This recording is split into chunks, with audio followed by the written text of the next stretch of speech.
ये इतनी देर के बावजूद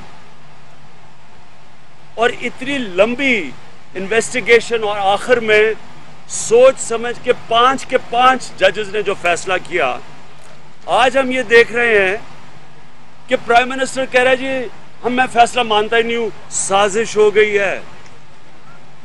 इतनी देर के बाद जब बार बार मौका मिला था इनको अपनी सफाई पेश करने का, तब इन्होंने सफाई नहीं पेश की और अब कह रहे हैं कि बहुत बड़ी साजिश हो गई है। मैं आज ये सारी अपनी कौम के सामने कहना चाहता हूं कि इस कौम के खिलाफ ये सबसे बड़ी साजिश हो रही है। एक मुजरिम जिसको इस मुल्क के हाईएस्ट इदारे ने मुजरिम करार दिया और इसकी नैब में केसेस हैं अब और इसकी नैब में पेशी होने लगी है, वो यहां से जा रहा है लाहौर तक सरकारी खर्चे पे। डीसीज को कहा हुआ है कि लोगों को लेके आना है, इंतजामात करने हैं। इस गरीब कौम के टैक्स के पैसे से ये सारे इंतजामात होंगे। वहां लोग खड़े होंगे और उनको ये बताएगा कि जनाब ये कितना बड़ा जुल्म हुआ नवाज शरीफ से, वो नवाज शरीफ बेकसूर है। और वो भी लगे हुए सारी जगह लगा रहे हैं कि जनाब नवाज शरीफ बेकसूर है।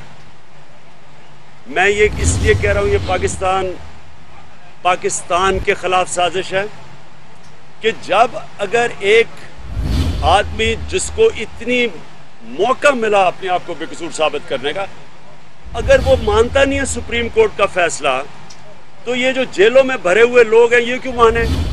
बाकी लोग क्यों माने सुप्रीम कोर्ट का फैसला? बाकी इस कौम में हम कोई भी अदालत का फैसला क्यों मांगे? अगर इसने नहीं मानना तो इन बाकियों का सिर्फ इसलिए वो बेचारे मजबूर है मानने पे क्योंकि वो कमजोर हैं, उनके पास पैसा नहीं है, वो गरीब लोग हैं। जेलों में भरे हुए पाकिस्तान के गरीब लोग जिनको छोटी छोटी चोरियों में जेलों में पड़े हुए हैं, बड़ी देर से छोटे छोटे जुर्म की वजह से जेलों में पड़े हुए हैं। अगर मैं आज आपको लिख के देता हूं कि जितने भी ये भरे हुए जेल जो चोर हैं, इनकी सारी चोरी भी मिला लें तो इनका जो बेटे का एक घर है अरबों रुपए का, इनकी सारी चोरी उसके बराबर नहीं है। तो क्या ये सबक दे रहे हैं कि ताकतवर के लिए तो एक कानून है, ताकतवर को पाकिस्तान की अदालतें नहीं पकड़ सकती। ताकतवर को अगर अदालतें फैसला भी कर दे तो वो मानेगा नहीं और वो फिर सड़कों पे निकल जाएगा।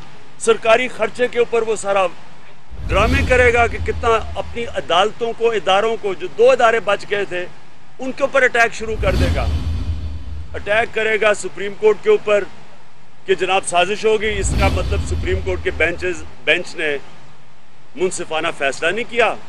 और दूसरा उंगली उठा रहा है पाकिस्तानी फौज की तरफ। जब हम